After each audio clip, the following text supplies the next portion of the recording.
Imaginez un moment où le silence de votre cœur est brisé par une voix douce mais puissante, une voix qui semble venir de l'intérieur, mais aussi de l'extérieur.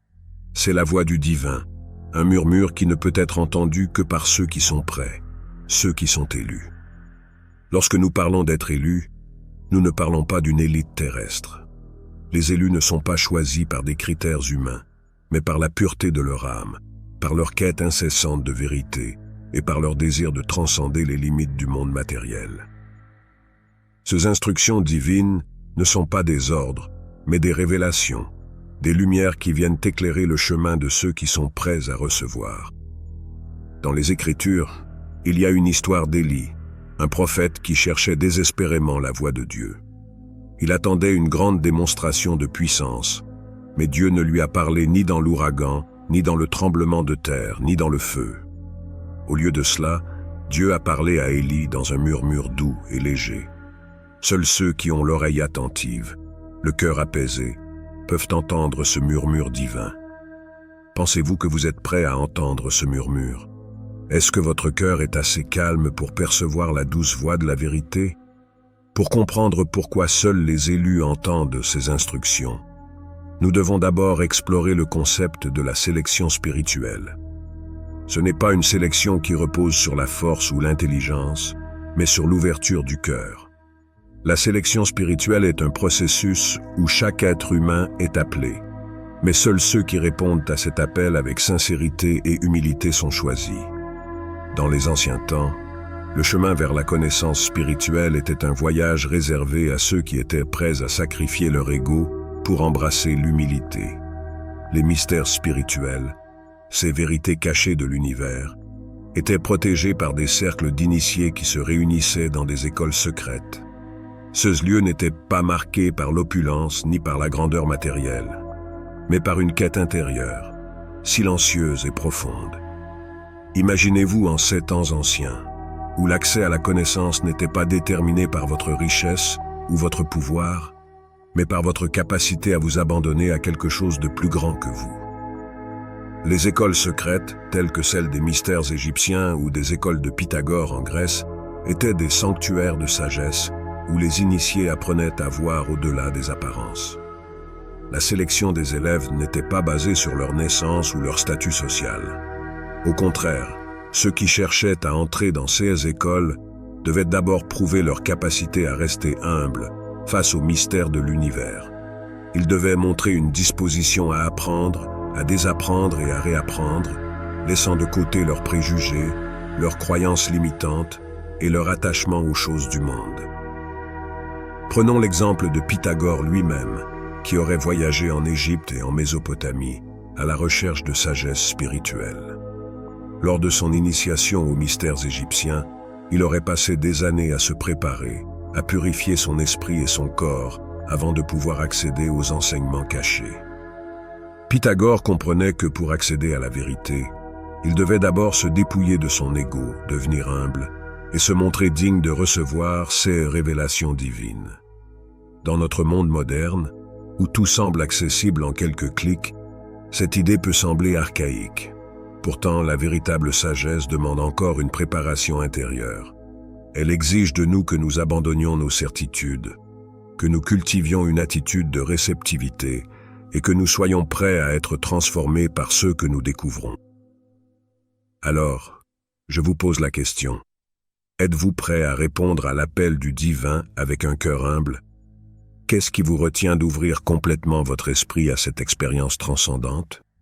Peut-être est-ce la peur de l'inconnu ou l'attachement à vos idées préconçues. Peut-être que l'ego, ce gardien de notre confort, vous empêche de vous aventurer au-delà de ce que vous connaissez déjà. La voie de l'humilité n'est pas facile, mais elle est essentielle pour recevoir les instructions divines. Car ce n'est qu'en abandonnant notre désir de tout comprendre, de tout contrôler, que nous pouvons réellement entendre la voix du divin. Ce n'est qu'en acceptant que nous ne savons pas tout, que nous ouvrons la porte à une sagesse plus grande que nous.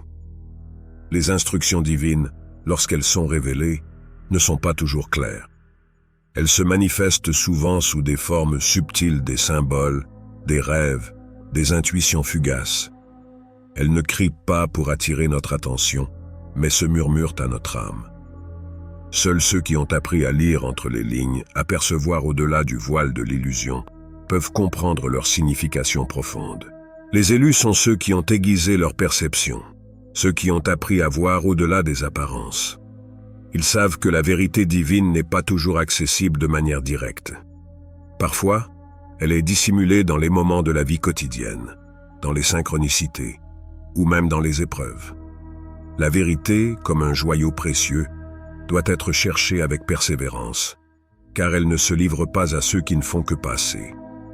Il y a une vieille histoire soufie qui raconte qu'un homme cherchait la sagesse.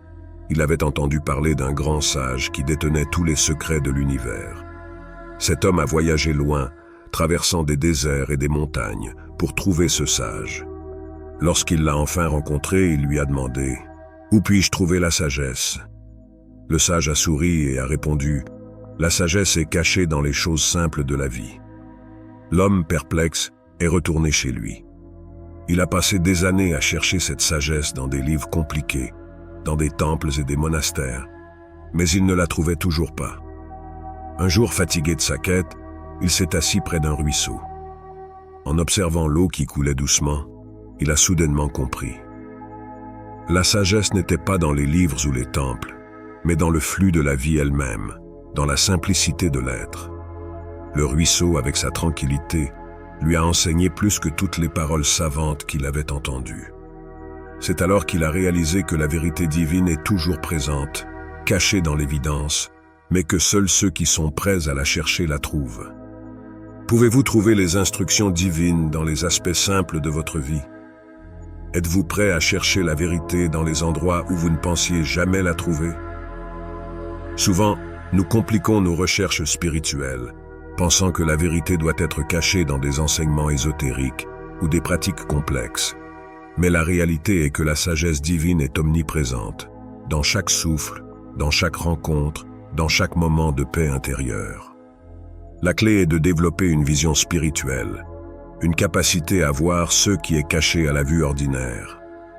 Les élus sont ceux qui apprennent à interpréter les symboles de la vie, à écouter les murmures de leur intuition et à suivre les signes que l'univers leur envoie. La vérité est là, toujours présente, mais elle demande une intention pure et une quête sincère pour être révélée. Pour entendre les instructions divines, il ne suffit pas d'ouvrir les oreilles, il faut ouvrir l'âme. L'écoute spirituelle est un art, un état d'être qui transcende l'écoute physique. C'est une écoute qui se fait avec le cœur, avec l'esprit, avec toute notre essence. C'est ce qui permet aux élus de comprendre des vérités que d'autres ne peuvent même pas concevoir. Cette écoute spirituelle est un don, mais aussi une discipline. Elle demande de la pratique, de la patience et surtout une ouverture totale à ce qui est au-delà du matériel. Les élus, en cultivant cette écoute, deviennent réceptifs aux messages subtils du divin, aux vérités cachées dans le silence, aux réponses qui viennent sans que nous les cherchions activement. Dans les évangiles, Jésus parlait souvent en paraboles, des histoires simples avec des significations profondes. Ses disciples lui ont demandé pourquoi il utilisait ce langage symbolique plutôt que de parler clairement. Jésus leur a répondu « Parce qu'à vous il a été donné de connaître les mystères du royaume des cieux, mais à eux, cela n'a pas été donné.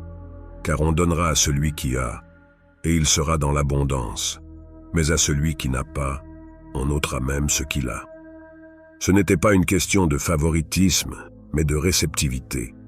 Ceux qui étaient prêts à écouter avec leur âme pouvaient comprendre les mystères cachés dans les paraboles, tandis que ceux qui n'étaient pas spirituellement ouverts restaient dans l'ignorance. Jésus savait que la vérité ne peut être imposée. Elle doit être découverte par ceux qui sont prêts à la recevoir. Êtes-vous prêt à écouter avec votre âme?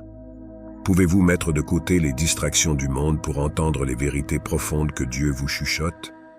L'écoute spirituelle demande une certaine solitude, une capacité à se retirer du bruit de la vie quotidienne pour entrer dans le silence intérieur.